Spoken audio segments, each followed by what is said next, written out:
Scotland's First Minister, Humza Yousaf, has spoken out against misogyny. Very brave. Writing in The Guardian, he tackled the issue in an article headlined like this: Misogynists like Andrew Tate hold sway over thousands of men and boys. Male leaders like me must address that. In the article, Yousaf writes this: Men have made our communities feel far too unsafe for far too many women.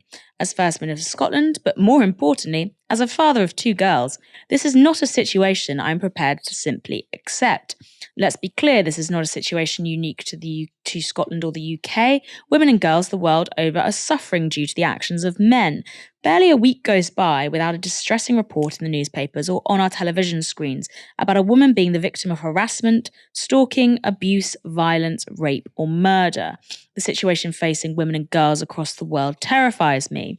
We see abortion rights under attack here in Scotland, as well as across the world, with the decision to reverse Roe versus Wade in the US and attacks on girls' right to education in Afghanistan. So, what's to be done about all that? Here's what Yousaf suggests. Whether in politics, in the office, or on the work site, in school, the pub, or in our own living rooms, we can all do more as men to challenge problematic behaviour among our friends, colleagues, and family members. But it is not enough to pontificate and lecture. A pious approach to tackling toxic masculinity will not solve this issue, nor most crucially will it make women feel safer. While the influence and grip that celebrity misogynists such as Andrew Tate hold over thousands of young men and boys in Scotland should make us feel all uneasy, simply finger-wagging is not the answer. If that is our only response, then we'll continue to fail to understand why men and young boys gravitate toward the Tates of the world, and we'll fail to understand what lies behind the anger. Okay, what lies behind the anger? Let's find out. Well, unfortunately, Yousaf doesn't say, but he has a prescription for how to fix it anyway. As men, we must listen, we must learn, but we must also demonstrate what a positive male identity looks like to young boys and to other men. Frankly, there is not a grown man in the country today who has not been guilty of problematic behaviour, actions, or words towards women in some form. I am no different. Like all men, I have had to reflect on my own behaviour and language over the years. Without doubt, in my young years, I will have told a misogynistic joke at the expense of women or not challenged behaviour that was demeaning to women. We must ask men to reflect, to be honest, and be willing to make the necessary changes in their attitudes and join a global movement of men who want to stand up and become positive role models for their sons, grandsons, nephews, friends, and colleagues. On the one hand, I guess great that Humza Yousaf is writing about misogyny openly, as he points out, one of those rare male leaders in the world. On the other, there is not one mention of patriarchy in this entire piece. Not one. A good start to tackling it, I think we can all agree. Sean, why is he calling it toxic masculinity? What did you make of that? It's a tough one, isn't it? Because in fairness, I do think I'm not one to love to congratulate men for just referencing misogyny. I do think it's still a pretty rare intervention for someone that's at quite a senior political level. I think what we have to take stock of is that one of the things that I've always noticed in a lot of the work that I've done on issues of gender or gender-based violence is that we haven't ever quite alighted on the right way to actually speak to boys and men about this. You know, there is a difference between perhaps the language of feminism that is consciousness raising for women and girls. But I think what has always been sort of somewhat lacking, and we haven't, I don't think there's any school of feminism that has got this right, because we are still living in a hugely misogynistic culture, and particularly amongst young people. I think there is work to be done here, and I sort of want to applaud it. Realistically, where is the policy pledges? Where is the concrete action? Has there ever been a serious government action plan in any constituent nation of the UK to tackle misogyny amongst children and people in school? And I think there hasn't. And I would like to see a bit more steadfast sort of policy commitments in that regard. I think there are parts lacking too about where the anger comes from. Yes, patriarchy. I also think when you start to mention like misogynistic celebrities like Andrew Tate, there is a real lack of understanding, I think, about what the appeal of him is towards particularly young boys and men.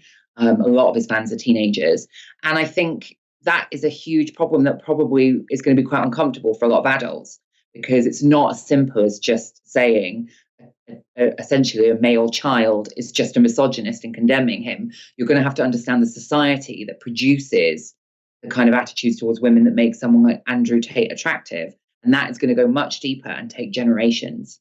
And so I would like to see something that's quite realistic about the scale of the task at hand. And I also think, we can't really just talk about misogyny as attitudes. We can't talk about misogyny as divorced from the fact that, like, when we talk about women's economic status, financial independence of women, particularly poorer women, particularly women who are reliant on, welfare benefits, single mothers, etc. We should judge a society by how it treats women at the margins and the poorest and most disadvantaged women. And so it's not just about misogyny as in really toxic attitudes and toxic masculinity.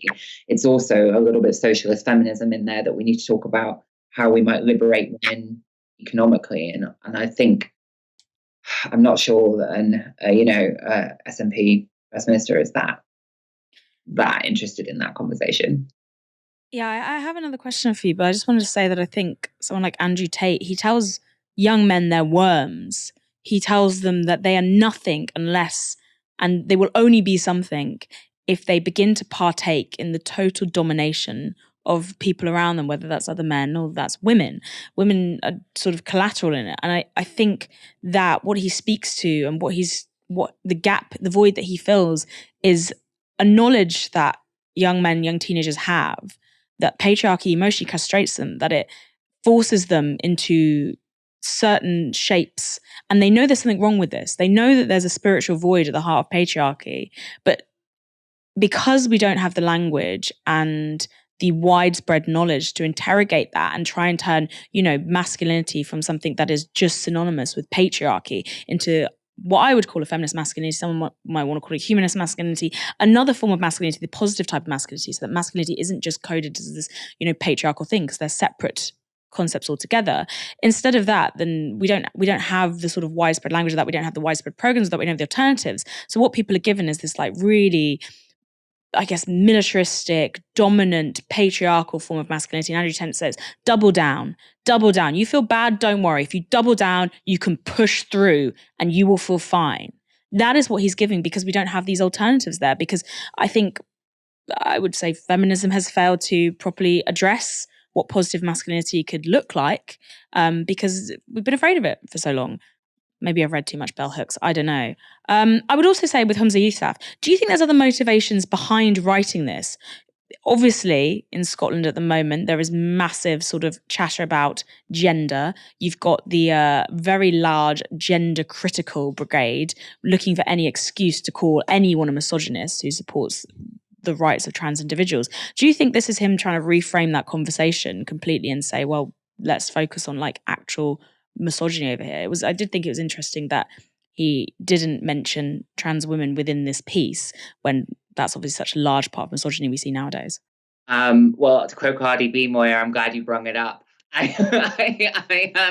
think that's a big part of the motivation behind this piece. I think when you see that the SNP has been bitterly divided, and his predecessor, Nicola Sturgeon, was perhaps wounded, if, obviously there were other reasons for her departure from power, but it certainly was one of the most, during such a long tenure, during her tenure covering the pandemic, one of the things that perhaps wounded her the most was her position on trans rights, the accusations of misogyny, which I have to say, are used within that context in a very specific way. Misogyny against trans women, very rarely recognized. Transphobia tends to be recognized sometimes, but people don't tend to talk about misogyny against trans women. I think this is a strategic move, that he is aware that he is a man. And in this so-called debate, if you are a male politician, in some ways, you don't even have the perhaps cover of being a cisgender woman who, as Nicola Sturgeon did, she could say, I am a woman, I am a feminist, is that there is always a risk that as a man, you're going to be told that you're mansplaining, that you're speaking over women, that you are a misogynist if you support trans people's right to live in dignity, access healthcare, have gender recognition by the state. And so I think he's trying to head that off.